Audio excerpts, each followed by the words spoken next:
Gas Talk. What's up, Gas Pack? Welcome to episode 6 of Gas Talk. I'm Spence. You already know who I am. I am Chuck, aka the dankest father. And we're going to talk shit and get high. We didn't forget about y'all. We still love you. Still appreciate you. But Life is life and shit. Life is life. But just know, like that, most reliable partner most of us have will always come back.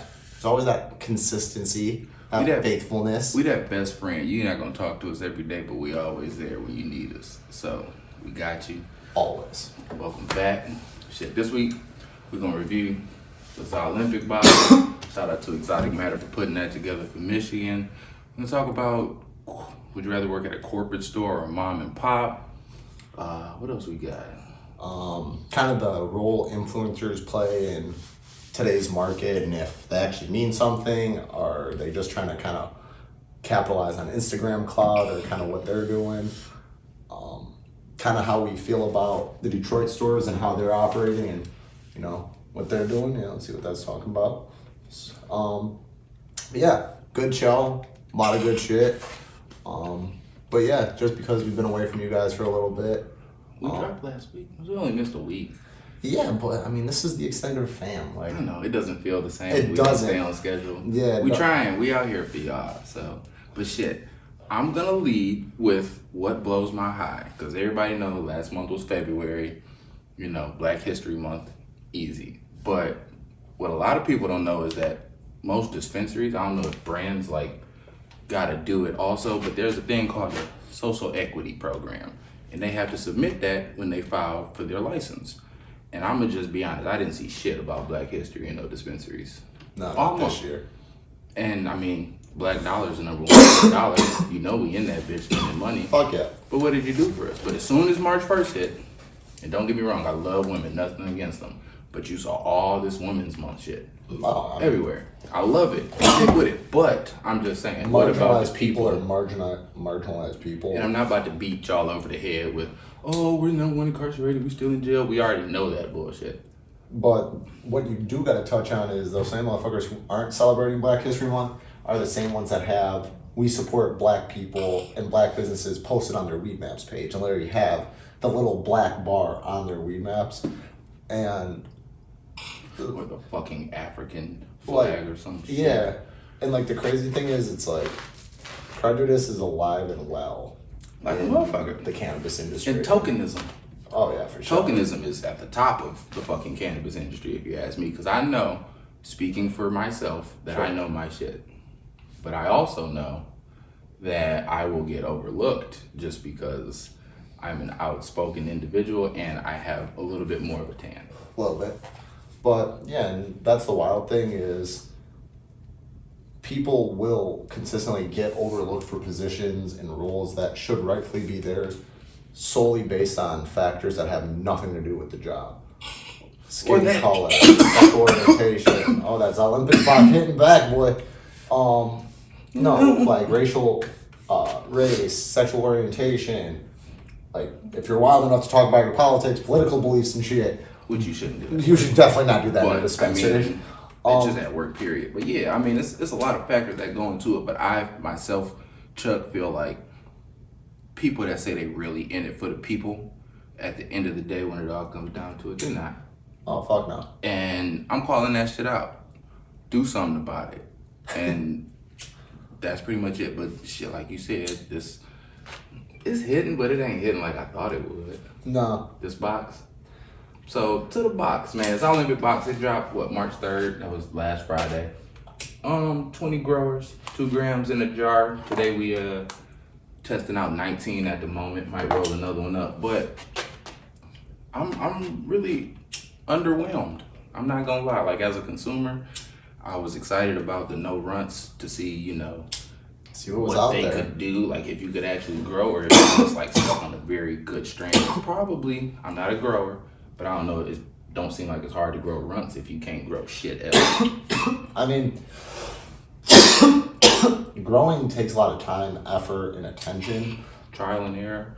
Yeah, and you know, a lot of these companies are so bottom line focused, and I completely get it. You know, you got to make your investment back, but at what sacrifice? Like, are you just going to become a brand that just pumps out bullshit product because you got to make your investors money back, or are you going to be really somebody out here, you know, trying to push the culture forward and actually push the product forward and, you know, bring the best to the Michigan market? Because right now, you know, a lot of people want to say they're bringing their best, but it's like still some C plus, like B minus, B grade weed with the very far and few in between of like those A grade growers. So You really calling that shit B? some of them, yeah, fuck yeah.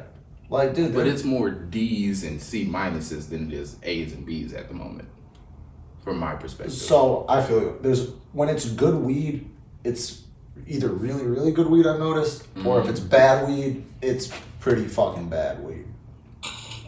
I can say that, but no, go ahead. For us, like, you also got to remember, like we're here for y'all. So just because necessarily we may not smoke it, doesn't mean you shouldn't smoke it. So like, just because we may not necessarily like anything in this box, doesn't mean you may not necessarily like anything in this Now, box. granted, like, I like some things. Like, I got some 7.2s. I've only been through like 5 so far, but I also kind of sampled it. Shout out to the guys.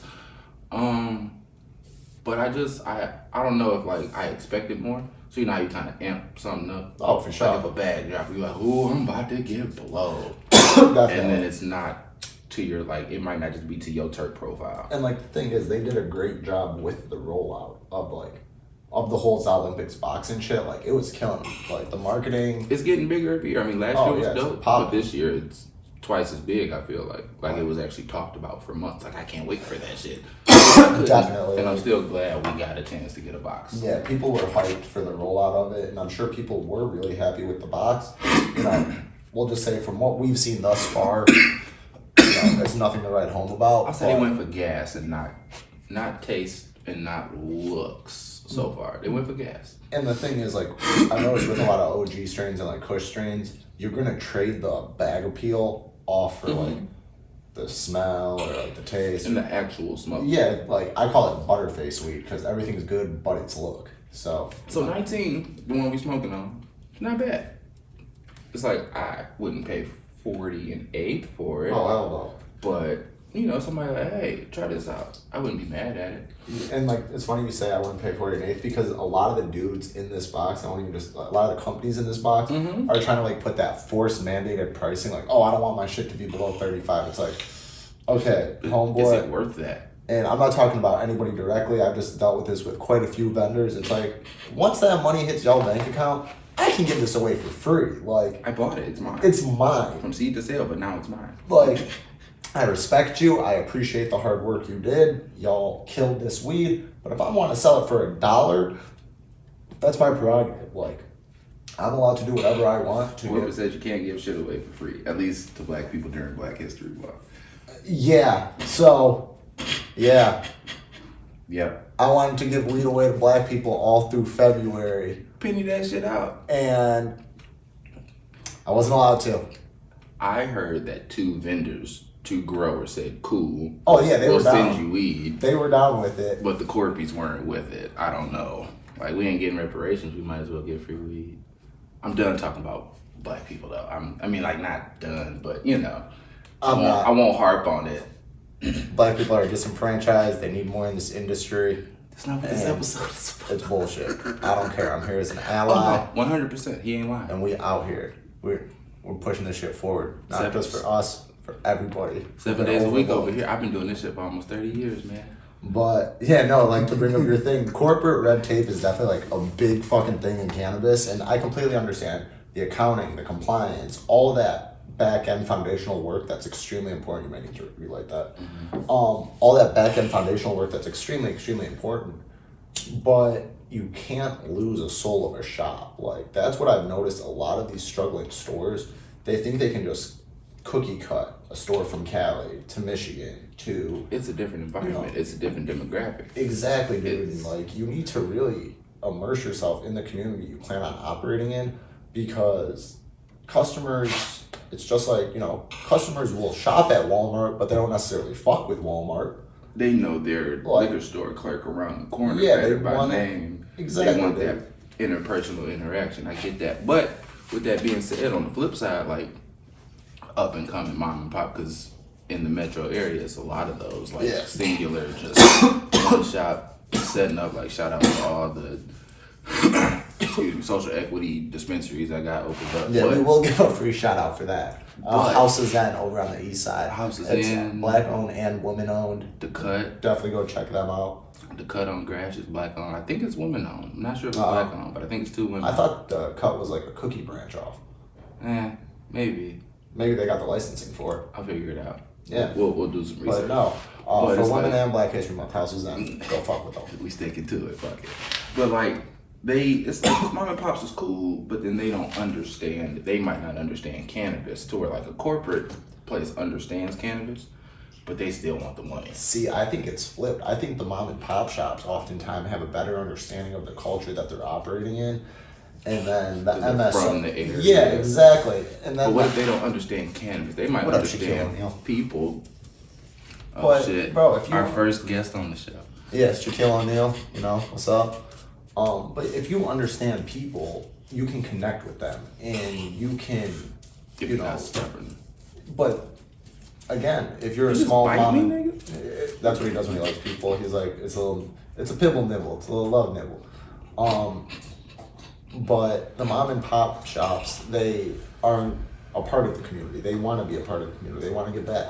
A shop you and I used to work at back in the day used to be like that, where they really were community based. And then once they got corporatized, it completely shifted everything. It's taken a turn. I was already gone before then, like opening up the new stores I run now. But my third eye said get the fuck out of there. So and that's what brought us together. But no, dude. One man's trash is another man's fire ass podcast, and that's what we got out of it. But no, dude, like there's definitely pros and cons. Like the pros, I would say you get more like financial support. You get more infrastructural support. From corporate. From corporate, yeah. You get more of like that compliance support because you know what you can and cannot do very clearly. But no, it's definitely a shitty situation when there's always a bottom line. There's always a bottom line. It's always red tape. It's, chasing paperwork, doing all the corporate stuff. Paperwork. That, frankly. Talking to the accountant. Yeah, talking to the accountant. Which I'm just personally trying to, I don't want to say get away from, but I'm definitely trying to, Is he gonna bring the lighter? No, I just wanted him to stop chewing on that small bone before he choke. We might need the lighter. I can go grab it. We'll be right back after a quick lighter commercial break. Shout out to one of the greatest comedy smoking duos ever, Cheech and Chong. And we're back with Gas Talk. Yeah, we had some puppy difficulties, but also a word from Chuck. But like we were saying, dude, there's definitely pros and cons that come with the corporate shops versus the mom and pop shop. But, everyone should go out and experience the different styles of shops. Go shop around, see what stores you like, see what you don't like, and kind of go from there. For sure. Have you been to any of the Detroit rec shops? No, you actually just took the words right out of my mouth. I was going to ask you. You going to ask me? I went to the Cut. Okay, how was that? Dispensary. They got a nice setup. I saw they give no free shout outs to the Cut. You want to check next time. I saw they do free 8s on their billboard. If you're a new patient, you're gonna get a free 8, which is kind of wild. Hey, if you got it, you got it. But I mean, that's a way to keep a customer base. I mean, it's a way to also have people come in one time and never see them again. Very true. But then if you catch something you like, I mean, they got like every store, product for everybody, different way. But just them. I mean, I haven't been to many, so. That's why I'm glad I asked you first. Sure. I've been to a couple just doing sales calls and, running around trying to hustle products and stuff. But even the stores that I went into and I went into some of these big MSOs. That I went into some of just state-based MSOs. They were a little bit more popping. Okay. So, I'm curious to see what's really going to come out of the the Detroit rec market. And I think, this summer will give a true representation of kind of what it's looking like. But for sure, they got the right brands in there at least. Like, they're talking to the right people for the most part. I mean, I don't know, man. The ones that get customers in the store. So, like, I'll say, for example, like, I'm not going to drop their name, but one of the bigger stores on 8 Mile, who everyone thought was going to be like that motherfucker when they got to the D. No. From what people have told me, no, they haven't been popping like that. Since they went rec? Since they went rec, but even before that. Like, I mean, yeah, the die-off was big. I mean, after... And if you're in the Michigan industry, you know who we're talking about. Yeah. But yeah, like one of those big stores on 8 Mile that was expected to do big things, really faltered and didn't really do what they were expecting it to. I mean, that goes back to culture.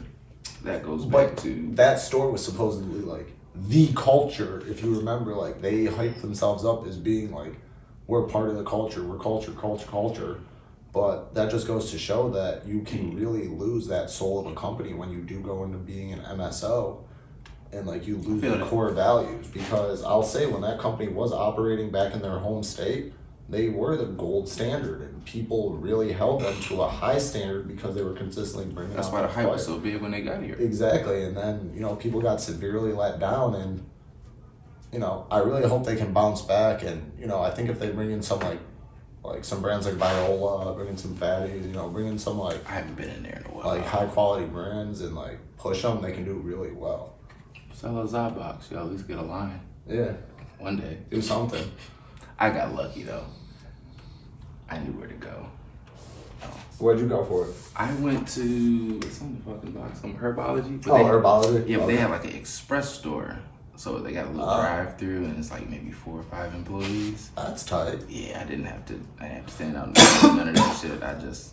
Like, it's crazy how easy they're making, like, the recreational market now. Like, now you don't even need to put requests in with the state to flip med to rec product. Like, you can just do it, from the retail location or from the processor, which is fucking wild. That's cool.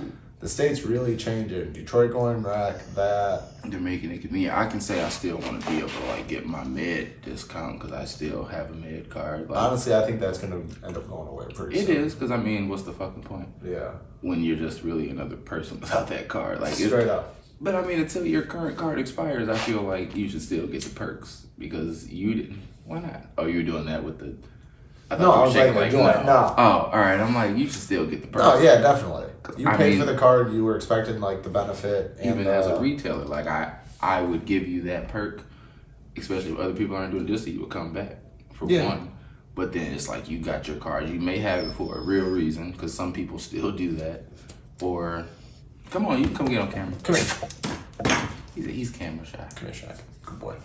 But... Oh, yeah, you get what I'm saying. No, 100%. Like, it's the added benefit, because you took that extra step to get the card for that reason. So, but no, it's definitely gonna be interesting to see, what happens with Detroit. But we do got one shout out to do to Fallen Leaves in Claw for having us out to the Fallen Leaves medicated dinner event a couple of weeks ago.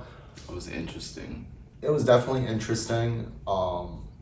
Again, shout out to Heidi, and I know you got the guy from Fallen Leaves named Mark. Yeah, we really appreciate it. And I got so excited when we walked in because I was like, man, I'm probably gonna be like one of them. We even made a bet. 3 black people. I lost the bet, so the bet was I'm gonna be one of the 3 black people. He was like, yeah. And we saw 3 people walking out, but they worked there, so that didn't count. Yeah, so that didn't count. But it was it was hosted by 2 black guys. Which was, so that was really dope. tough. And that got me super excited. So I was like, it's gonna be delicious. We're gonna get some fried chicken. That shit gonna slap. No. It's gonna be seasoned to the T. No. I couldn't tell you what I ate. So, and like they asked for honest feedback, so we'll hit you guys with some. So, it was a super cool event. Great networking event. Very businessy. Super businessy. It would have been cooler to see more people who were actually in it for the culture. Couldn't smoke inside. Couldn't smoke there. So it was a cannabis event with no smoking. Very minimal cannabis. Infused. They claimed it was infused. I couldn't see how they really did any of the Well, he said it was 100 milligrams. But even so, dude, like you have to figure total. when they're cooking that stuff off, you're cooking it above the temperature that THC so burns off. Exactly, yeah, you're cooking it all off. But no, it was definitely a cool concept, cool idea. I just wish it was at a better location. Personally, I really wasn't a big fan of the food. I thought it was a little bit too over the top for me. It was very fancy. Yeah, it was like 5-star restaurant, which don't get me wrong, it's cool. Yeah, but I like portion sizes. Yeah, definitely. Me. And I mean, I ate it. Oh yeah, we smashed. I smashed it, but it's like it wasn't. It was like, what was that? Like, ooh. Yeah, we were kind of guessing at every dish that we had. And we might just be like not rich enough to. I mean, the thing is, I was gonna say, like, I'm a pretty well traveled dude. I've stayed at like 5-star hotels, went to 5-star restaurants. Like, I've done my thing. And even that food it wasn't what I was hoping it was going to be. Because it wasn't like it was Gordon Ramsay, but it wasn't like home cooked. Yeah. Or like even carry out. So like I would give the food a 7 out of 10. I'd give the overall event and like the vibe, everything else like a 6 out of 10. But, Mark and Heidi, the biggest thing is, like, you guys definitely got potential to make it a 10 out of 10. Oh, yeah. And, There's a little more space, probably, like, to walk. Yeah, more smoking-friendly space. Maybe a little bit more of, like, a casual type of dining as opposed to, like, that high-end dining that was being offered. But the vision is there, for sure. But it was super cool. It was super cool, like you said, to see Mark and his partner. Meet some people. Both black dudes doing really well in the industry. I can say, like, for networking purposes, like, like, we'll go to a part like a bud tender event or something. Make sure that thing. At the end of it, you're not there to network. Like you're there to get blown. You're stoned. You get home safe. But like this one was curated for networking on a more corporate level. It felt like so that could also be the thing because I'm not a corpy. Like I can do those things. I can go talk to people. Sure. But I was there to eat. I didn't. Yeah, I was not expecting it to be like that. No, I thought it was gonna be like a little mingle. A little mingle. A little chill slash. I did get like a butter maker thingamabob. I left it in your car too. Oh yeah, I got one too. It's down in my car. Yeah, so shout out to the lady who was selling the timeshares. Yeah, she was selling timeshares out there, made out of fucking shipping containers, selling them shits for $1 million. You could get a spot. Come do an episode there. Yeah. The fuck right? For what? I mean, if they're going to give us a spot to do an episode from, fuck it. Sure, but I ain't paying shit. Oh, we ain't paying. No free shout outs. Y'all got to give us one for the weekend and we'll film that, be there, Smoke that make a little vibration and, we'll get you guys some investors. Oh, and they teach classes too. I forgot what type of classes. She was like, they teach some type of class. And weird white people classes? Yeah. Like... I don't know. I'll just be in my container chilling. Yeah, just post it up. Some Airbnb. Posted and roasted, baby. Posted and roasted. We'll get an Airbnb and that's what we're gonna title the episode. Yeah. Posted and roasted. I'm down. That'd be a good one. So shit, what you eating this week? After? I just had a banging ass chicken shawarma from Bucharest. Not as good as the one I'd get in Dearborn. The Dearborn one's more traditional. This one's like more new school, but Bucharest definitely fucks hard. Bucharest has always been a staple. But I will say, going off of that, something that blows my high is when you eat something fire and then you get really nasty heartburn later. That always blows my high, and it's just uncomfortable. Damn, you're getting old. You get heartburn. Oh, dog. I'm getting old, dude. I'm getting old. See, I'm not there yet. Oh, man. When I eat something like garlicky or like spicy or something like that, I'll get some heartburn for sure, and that definitely blows my high. So it was like 2 a.m. I was blowed. I was sleepy. I hadn't eaten all day. Okay. We had like 5 different types of bread. Okay. And for some reason, she had like a whole ass container of hummus, like a carry-out. Ooh, platter. that sounds good. Bro, I threw some olive oil on the bread. Oh, got to. threw it in the Always. oven for like 5 minutes. Got Get to. a little. And then I had a tub of garlic. You said garlic, and it reminded me. I didn't get heartburn. Yeah, you had yourself a nice little Arab snack. Man, I just working in dispensaries. It's getting to me. Yeah, my grandmother would have been proud, Chuck. My grandmother would have been proud. She was man. like, "This is what you're gonna eat." I was like, "I'm not making Thank shit." you. I'm like, "You didn't cook. I didn't cook." Yeah, go homeless. Ain't with shit over me. Yeah, man. You dip hummus it in the and garlic, oh, and then you dip it in the hummus. Fox. Oh, Hard, I dog. unlocked some new shit that day. No, you've just been doing something Arabs been doing for like the past 100 years. But for me, oh yeah, you know, no, for me, it banged for sure. But yeah, so is that what you're eating this week when you're high? Some hummus pita, for sure, that's what it's called. It's hummus pita. hummus and hubis. What? Hummus and hubis. Hubis is bread in Arabic.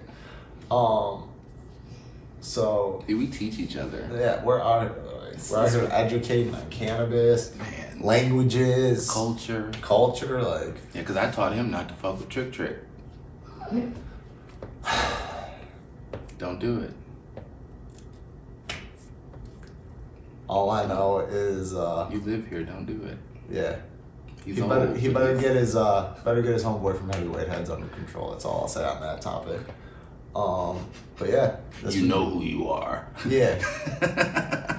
But yeah, episode 6 of Gas Talk in the books. I'm Spence. I'm Chuck. 6. Peace, y'all. Appreciate y'all tuning in, watching, smoking. Stay gassy. Gas Talk.